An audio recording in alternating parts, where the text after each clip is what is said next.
The world of Mario is full of some of the most iconic characters in all of video games. You've got the classics: Mario, Luigi, Peach, Bowser, Yoshi. All legends, all reliable, all kinda normal. At least by Mushroom Kingdom standards. But if you look just a little bit past the cover art of the games, things start to get a little weird. I mean, some of these dudes genuinely feel like the result of a fever dream. Sometimes characters are in every Nintendo game for 40 years. And sometimes characters show up once, confuse everybody, and then vanish until they decide they want to go racing or play tennis. Some characters raise more questions than they answer. What exactly is Birdo's deal? Who or what is a Nabbit? And why did it just show up one day to help take down Bowser? And why is no one else asking where Koopa Kid is and what Nintendo did with him? These are the characters that fascinate me the most. Not the heroes, not the villains, the weird little guys. Today, we're diving headfirst into a handful of oddities from the Mario universe. 3 characters, 3 walking question marks, and 1 very important mission. To figure out what is going on with this weird group of sidekicks. If we're talking about weird little guys, is there a better place to start than with this thing? Don't get me wrong, I like Nabbit. His design and role injected a nice amount of life into the super stale and repetitive New Super Mario Bros. Series. But is there a better way to describe him than weird? He looks like a rejected pitch for a villain from an 80s cartoon who tries to rob cereal factories in broad daylight. He sorta gives the same vibes as Waluigi. He wears a bandana over his face like he's either here to commit crimes or tell me that this town isn't big enough for the both of us. And starting a decade ago, he just started showing up in every Mario game without bothering to explain himself. And honestly, I kinda love him for that. But with all that said, when we look at Nabbit, what exactly are we looking at? For starters, he's by far the newest character I'll be talking about today, debuting in New Super Mario Bros. U back in 2012. His English name is a play on being a rabbit and a thief, and I don't think that gets quite enough credit. His role in the game is actually pretty fun. He randomly shows up on the overworld map in different levels, and you have to catch him to steal Toad's stuff back. I will say, when I played through this game, there were a couple of times where this was actually surprisingly hard to do. But that was pretty much it for him. Or so I thought. It turns out that in any level where you're rewarded with an item chest, if you wait around long enough, Nabbit shows up and steals it. And unlike in his normal levels, you can't get these ones back from him. They're actually just gone. I imagine I'm not the only person who never saw this detail, but I love that this is in the game. So okay, fine. Nabbit is a thief. He's a recurring nuisance. So in any normal video game world, this would make him a minor villain, right? A small-time crook pestering the heroes as they go about their journey. Just vibes and debauchery. Debauchery! Debauchery! Debauchery! And yet, somehow, in the very next game in the series, New Super Luigi U, this little thief is a playable character, a member of the main crew, a full-on protagonist. There is something absolutely hilarious about this to me. Nabbit literally steals from Mario and Luigi in one game, and then in the next, he's helping them take down Bowser. No questions asked, nobody brings up the past, nobody holds a grudge. Welcome to the Mushroom Kingdom. No one's keeping track of anything here. Bowser and Mario have a baseball game scheduled for tomorrow. But on top of his role in Luigi U being strange, his ability is even stranger. He's the ultimate easy mode character. He can't take damage, though he also can't use power-ups. So in a weird twist, not only does the thief become the hero, he does it by playing under different rules than everyone else. But here's what I don't understand. Why Nabbit? Toad exists, Yoshi exists, heck, baby Yoshi was right there. But no, you know what kids love? Criminals. And guess what? They weren't wrong, because this guy shows up everywhere now. Mario Party, Mario Golf, Mario and Luigi Paper Jam, Super Mario Bros. Wonder, Mario Kart World. At this point, is he ahead of Waluigi in line to get in Super Smash Bros? While I suppose it's all fun and games, there is a specific reason that I'm talking about him in this video. We know nothing about him. No dialogue, no origin, no motives, no species, nothing. He just has a mask that looks like Bowser Jr.'s, carries a sack, that, might I add, is always full, and shows up. I know they're not exactly known for their story, but that is wild even for a Mario game. If you knew nothing about Nabbit going into this video, congratulations. You now know pretty much everything about Nabbit. What are we supposed to do with this information? I don't know. We don't know anything about this weird little guy, but maybe that's what makes him work. Not every Mario character needs a family tree or a backstory. Sometimes you just want the purple rabbit who commits crimes but still gets invited to every gathering. That's Nabbit, a great example of a weird Mario character who exists because they needed him. The lore didn't demand it, the fans didn't ask for it. Just, hey, we need a thief character. Make one up.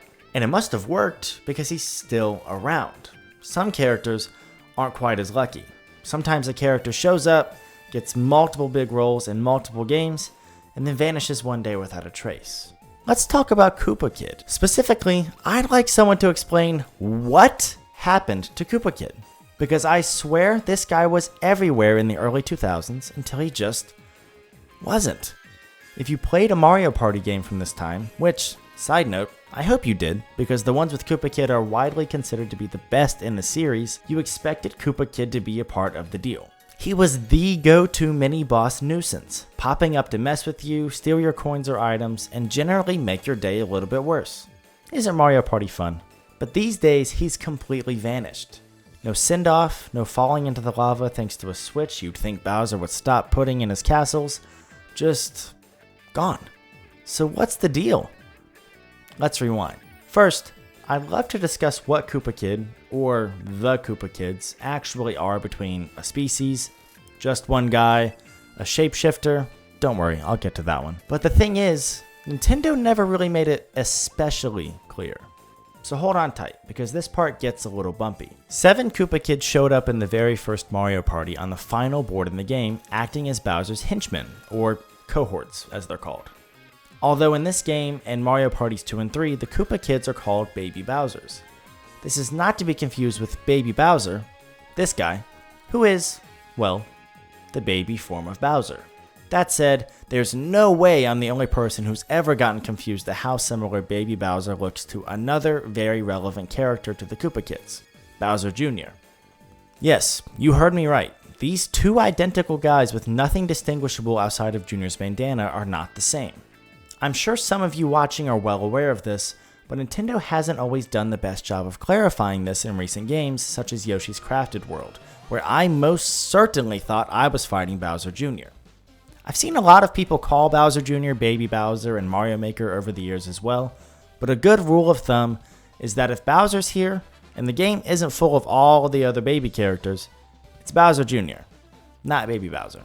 Getting back to the Koopa Kids, these guys had a bit of an identity crisis throughout their brief but fun lifetime in the first 7 Mario Party games. Not only did their names change from Baby Bowsers to Koopa Kids in Mario Party 4, but in the UK, a third name would get thrown into the mix of Mini Bowsers, which is what they would be known by over there through their final appearance in Mario Party 7. So if you take their 3 different names, Baby Bowser, the same as when Bowser was a baby, Mini Bowser, which sounds like they're just smaller versions of Bowser, like he shrunk down or something. Koopa Kid, which sounds like they're children of his Japanese name, Koopa. Then add in that the Koopalings were originally introduced as Bowser's 7 kids.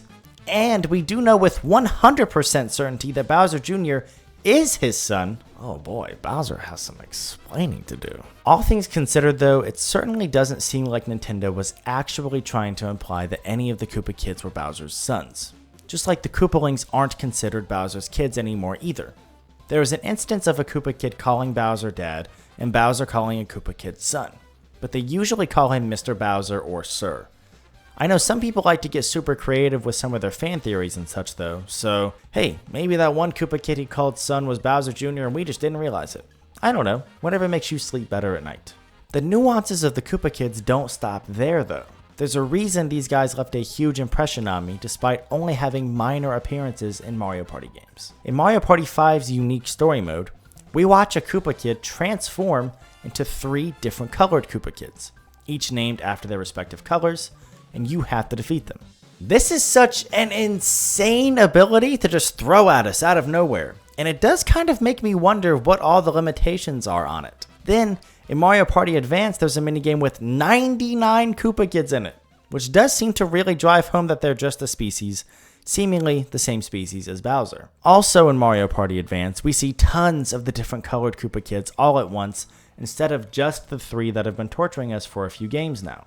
I don't think Nintendo or Hudson Soft intended on us thinking too hard about any sort of implications from these guys, but I do have to wonder. Are all of these colored Koopa Kids the result of singular, normal Koopa Kids splitting into 3? Or are there some Koopa Kids who are different colors than the rest?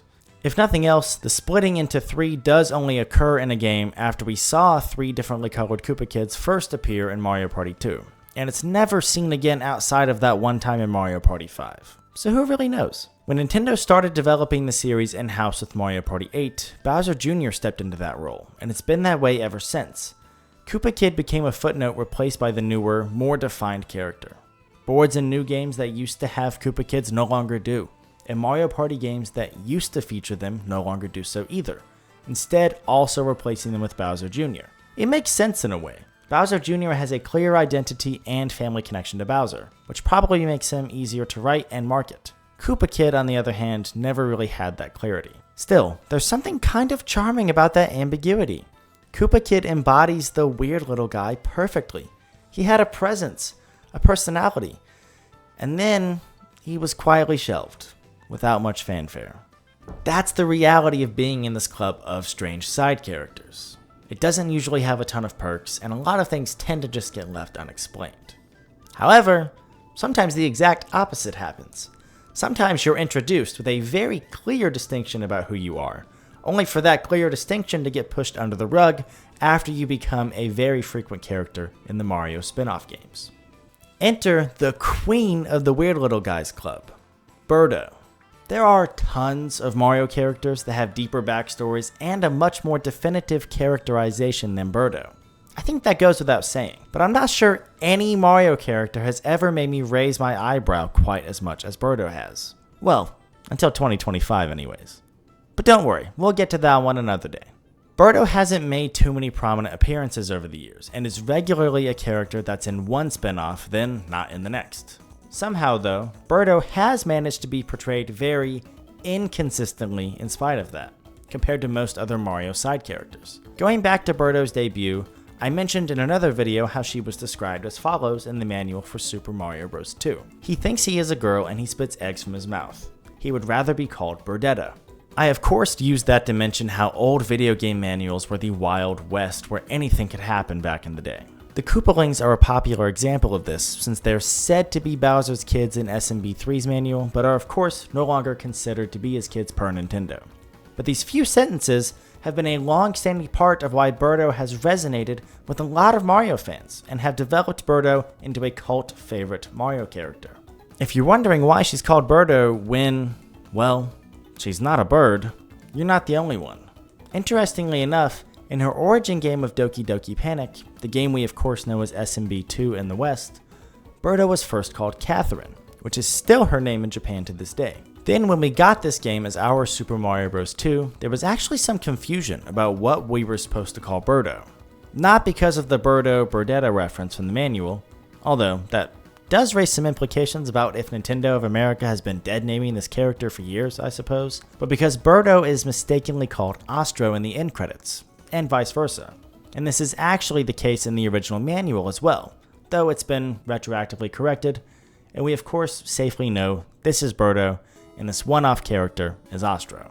When we see Birdo, it's usually just this one Birdo, though from her very first appearance we can actually see it is a species of Birdos, similar to Yoshi, Toad, and most other side characters. So, also like Yoshi and Toad, this one Birdo we see most of the time is presented as just the Birdo in a sense. There are some interesting conclusions you could draw by the frequent presentation of being just one Birdo, going back to her SMB2 description that has been mirrored in a few other games, but I never really know what Nintendo wants us to think. Was this meant to apply to every Birdo in the game, or just like the Birdo, you know? And on the subject of this description from Super Mario Bros. 2, Birdo has a very infamous appearance in a Japan-exclusive game called Captain Rainbow that is explicitly based off this. Some viewers commented about this in another video. Thank you for that, by the way. I read every comment and I love learning new things from you all, so be sure to comment if you have anything extra to add on to this video.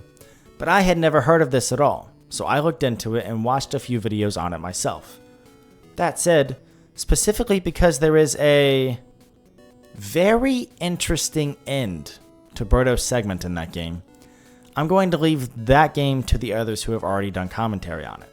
But if you're in deep on the Nintendo iceberg, I 100% recommend looking into that yourself. But there is a reason that one didn't make its way to the US, and it's probably not whatever you're thinking right now. So moving outside of her original appearance, Birdo's modern design has an interesting little detail that might go unnoticed if you're not chronically playing Mario games like I am. A giant diamond ring. But it's not just a diamond ring. It's a diamond ring on her left hand, on her, ring finger, I think? We've of course never gotten any official confirmation on what this is supposed to mean, but the ring showed up for the very first time in Mario Kart Double Dash, where she was paired up with Yoshi. In fact, in almost every game where characters get paired up, you can bet Yoshi's being paired up with Birdo. Even just on the surface, this makes sense. They're both the egg characters. So I don't think it's a stretch to say this ring showing up in the first game where she's paired with Yoshi is at least a little intentional, even if it's just meant to be a fun inclusion to make you question it for a second. After Double Dash, it didn't take too much longer to see Birdo in another spin-off for the GameCube, as she's one of the 4 supporting characters you can pick between after picking your character in Super Mario Strikers. I always did DK and Birdo in this game, in part because I loved the cool color of Birdo you got when you paired her with Donkey Kong. Wait, hold on a second. Hold up. You're telling me all these Birdos have a ring? What about in Mario Kart 8 where you can... yep, there it is. They all have rings. Wow, Yoshi, you dog. Bowser's not the only one with some explaining to do around here. Well, speaking of Mario Kart, getting the different colored Birdo options in this game was such a nice little surprise. I was admittedly a little disappointed when she didn't get the same treatment from Mario Kart World, but maybe she'll have some additional costumes added later on that give her the Yoshi treatment of changing her color. I don't know what it is about Birdo, but in the same way that Yoshi does, I feel like she perfectly embodies what makes the side characters in Mario games so fun. She starts off as a boss where you have to throw her own eggs back at her. She's played up as a major diva, and she has all sorts of fun color options to choose from. I'd be lying if I didn't say Birdo is amazing. So who is Birdo? A villain? A hero? Yoshi's girlfriend or fiance? All of the above? Or somehow possibly none of the above? Who knows? But that's the magic. Birdo, like Koopa Kid, like Nabbit, and like so many other side characters from the Mario universe, is proof that the Last of Us style character development doesn't always matter. Sometimes you're just a weird little guy, and that's more than enough. Nabbit, the sneaky criminal turned hero that nobody understands. Koopa Kid, the clone mini-villain who vanished without a trace. Birdo, an over-the-top, bow-wearing, enigmatic character who's left tons of questions unanswered for almost 40 years. None of these characters were ever designed to be the star of the show, but that's what makes them so great. They're never the icons of the company. They're never the headliners. They're just sort of misfits. But that somehow makes them feel more human than most of the main roster of Mario characters. They don't need to make sense. They just need to be fun. So in a way, these characters embody what Nintendo is all about just as much as Mario and Luigi do. And I would not have it any other way. So if I had to sum up how I feel about it in just one sentence, all hail the weird little guys.